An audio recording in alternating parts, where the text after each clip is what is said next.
వాళ్ళు ఈ శ్లోకం తప్పులు చదవకుండా ధారణ చేసి అమ్మవారి పాదం మీద కొద్దిగా కుంకం వేసి ఈ శ్లోకం చదివి నమస్కారం చేస్తే భర్త దీర్ఘాయుష్మంతుడై చక్కగా పుత్రపౌత్రాదులను చూసి 3 తరాలు చూసి ఆయన ఒడిలో తలపెట్టుకుని తన శరీరం విడిచిపెట్టగలిగిన భాగ్యాన్ని పొందుతుంది. పసుపు కుంకాలతో 10 కాలం ఉంటుందంటారు.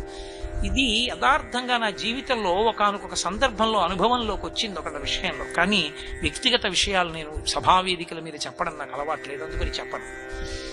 అంత గొప్ప శ్లోకం. అందులో శంకరులు అంటారు, సుధామప్యాస్వాద్య ప్రతిభయ జరా మృత్యుహరిణీం విపద్యంతే విశ్వే విధిమకముఖాత్యాది విశదః కరాళం యక్ష్వేళం కబళతవత కాలకలన నశంభోస్తన్మూలం తవ జనని తాటంక మహిమా.